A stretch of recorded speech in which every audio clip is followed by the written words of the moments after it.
show you a simulation that's going to take you through an orderly process of evaluating and stabilizing an injured pilot. So the medical kit that Doc Henry has already kind of like mentioned is going to be available after the presentation and purchased through the club. And we'll have some of the ingredients of the kit kind of like available for you to view on the table. So you should have all received like a bulleted handout in summary for this scenario, and encourage you to take off the items as they occurred and add any of your own notes if you're interested. And I'd like to remind everybody to, if you could just keep the questions till the end of the presentation, Dr. Henry Christensen will be more than happy to answer your questions. So in this scenario that has been created, there'll be 3 people offering help, and each will have their own responsibility. So if I can just get your attention here, I want you to imagine, you're driving along and you may witness something along the airport, such as this.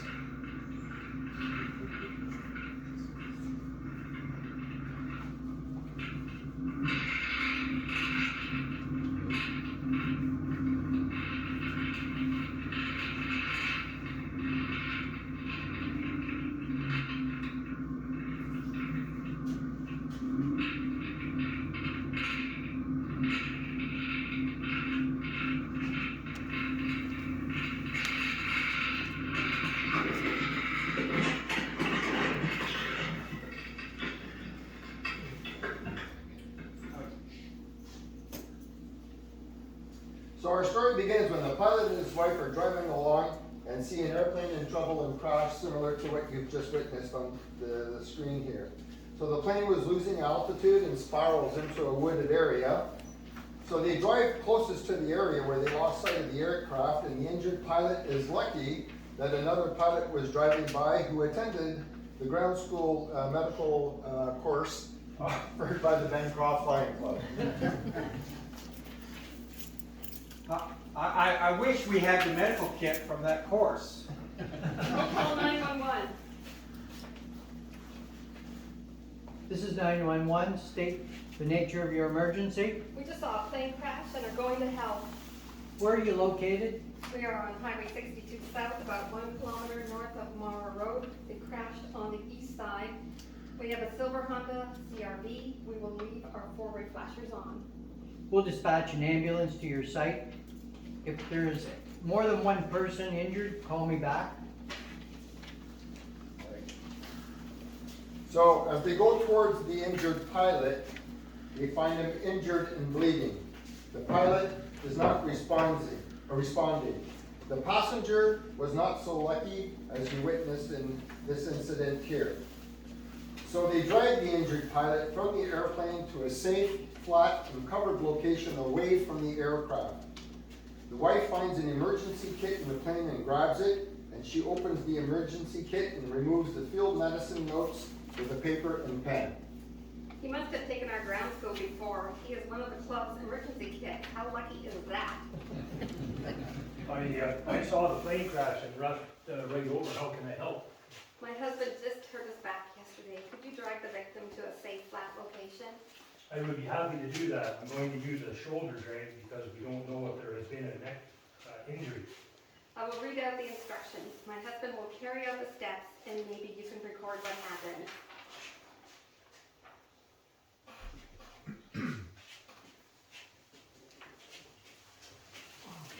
Be more than I thought.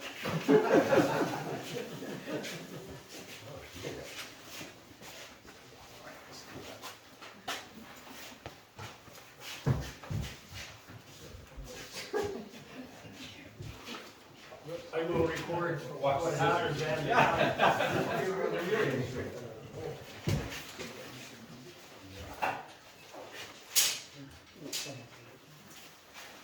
So now our injured pilot has been safely dragged to a location that's appropriate to provide safe care.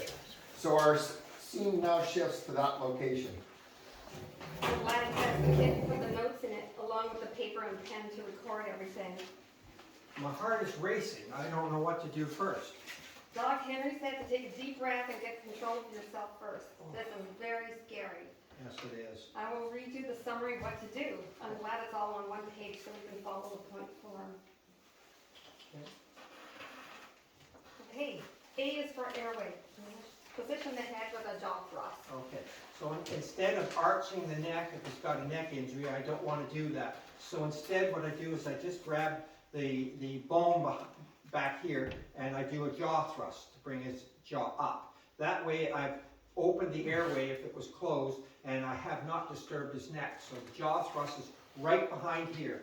You feel right behind there and you do the jaw thrust. Okay? Okay. Okay, B is for breathing.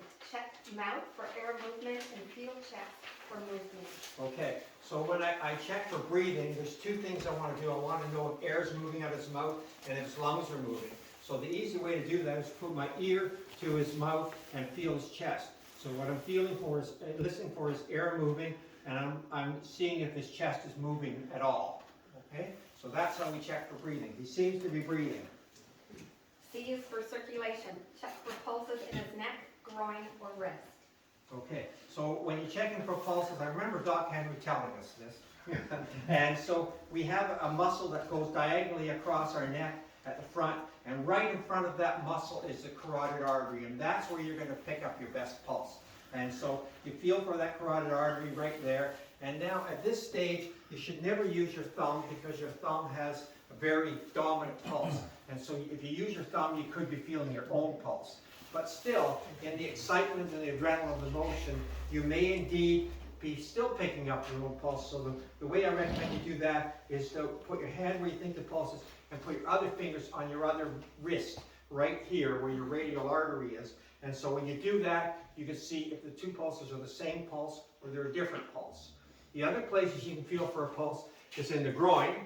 You gotta be careful where you go there, though. You know.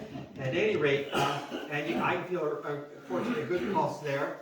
The other place, which is hard to feel the pulse, and we're going to come to this a little later, is behind this bone on the inside of the ankle, and you can also feel them over the top of the foot. But really, the best place for you to feel this would be in the neck, in front of that that muscle that goes across like that. He has a pulse, by the way. Excellent, good. Then he doesn't require CPR then. Okay. If you needed CPR, how would you do it? You say that? The notes say we would do compressions only mid-breastbone with elbows locked at about 70 to 100 per minute and to push about 2 inches deep. Okay, so basically, if we're doing CPR, which we're not going to do on him, and this is why it's important to know whether he's got circulation or not. Okay, that's why that step comes first, because if he doesn't have a pulse, you're going to do CPR. If he does have a pulse, you don't want to be compressing on his chest. You could, make things worse. So really, that's why that step of knowing that the circulation here. When people collapse, at Walmart or something, says start doing compressions. No, if the person just fainted or something else and there's nothing wrong, you don't want to start pressing on their chest. So basically, you have to be sure that there's no pulse and this person then needs CPR. When you're doing CPR, you feel up here in that little notch right that we have here, and you feel the little bump that's called the xiphoid, right at the bottom of where your bottom of your ribs run. You feel that, and you sort of say halfway between. Okay? Then you put your hands down there. You lock your hands like this, and then you straighten your elbows so they're completely locked, and you just press down like this, and 70 to 100 beats per minute. And the thing that most people don't realize is that that when you do this, you're going 1.5 to 2 inches. It's not like this, it's like this. Okay, I'm not going to do it because so when he came in, he was not bad. At any rate, but there is if you break a rib, that's the least of his problems. We need CPR. At least you saved his life. Okay, so it really is deep, and we're talking about possibly in another session if we can get St. John Ambulance to do it. They can bring a resuscitandy in here, which is a thing you can actually practice, and it has lights on it which tell you if you're doing it at the right rate, you're doing it at the right depth, and things like that. That would be, because otherwise your first time is the hard time, right? So at any rate, that's how I do CPR if I had to do it. Okay. Oh, just one more thing. So there's no breathing anymore. Okay? We don't do the breathing. That's gone away. If it were drowning, that's another matter. But unfortunately, we didn't soup him under the water, so he's okay. And is the logic behind that blood has enough oxygen in it still? Well, there's lots of logic behind that, but the basic one being is that when you're actually moving the chest 1.5 to 2 inches, you're moving the air at the same time. D is for defibrillator, which we don't need or have. E is for evaluate, which is what we can do now since we have breathing and circulation. So now that they've completed the ABCs that basically check for life, and once we have established that we have life, we can proceed to the next steps. So if they didn't, they would have to begin CPR, taking turns as long as they could before fatigue made it impossible to continue. Unfortunately, in situations like that, your adrenaline's going to be pumping pretty good, so it'll give you a lot of energy to have a longer resuscitation time. I read that we don't have to worry about doing something wrong. We are doing our best to provide life-saving care and are fully covered by the Good Samaritan Act and any legal actions later. I'm gonna go have a quick look inside the airplane to see if I can find anything there that may help. Do it quickly because we don't know the status of that plane. I found an overnight bag that has a bag of medications in it, and I'll keep those for the paramedics. Okay, now, this is the part the paramedics love, okay? You get your scissors out. Because, you can't examine him unless you've got access, okay? And you can try to get his clothes off, but in this case we don't. So that's why the scissors are in here, okay? And this is the part, when I had my heart attack, this is the part I hated because they cut my favorite shirt, you know? So, and they love it. Those scissors are out before you can even blink an eye. So, and this is why the scissors that we have in the medical kit are not standard scissors. These are called bandage scissors. And the reason they're called bandage scissors is because they have a flat thing right here, so that you scoop along the skin, you can't accidentally cut the patient, okay? So your standard Walmart scissors aren't going to do this, okay? So, but they didn't have them in the first aid kit anyway, so what the heck, you know?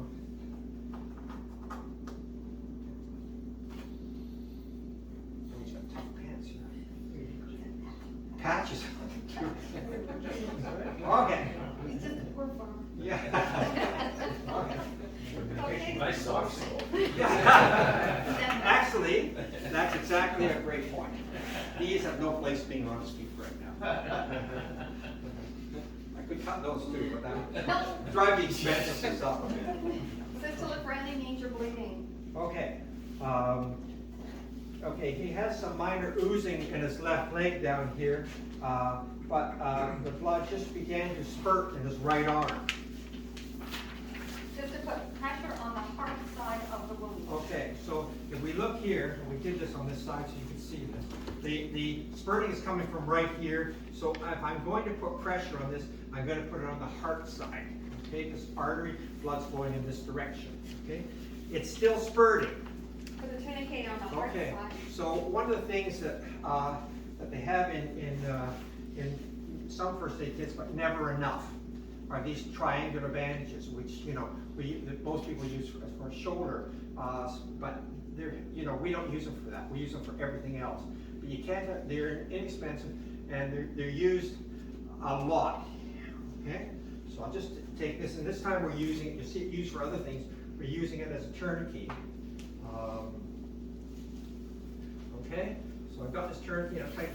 It's still spurting. Put another tourniquet on it. Okay, so we're going to do this. You never take a tourniquet off. Okay, if you've got a tourniquet, I have one emergency I was at, and I put 7 tourniquets on before it stopped bleeding. Okay, so you never take a tourniquet off. Okay, so it's still bleeding. I have to put a second tourniquet on. Okay. Put the second tourniquet on. Hopefully I don't get these too tight. At least they're not around his neck, so that helps. So, okay, so it's still bleeding. Okay, so we have the 2 tourniquets on? Yeah, we're putting a doweling in now. Okay. Okay, so we're gonna tighten it with the doweling. That's why the doweling is in the emergency kit. Okay, it seems to have stopped now. Okay, so once it's stopped, I have to tie it down. Okay, because you don't want it, if I let go of this, it's just gonna go loose again. So I've got that tightened down. Okay.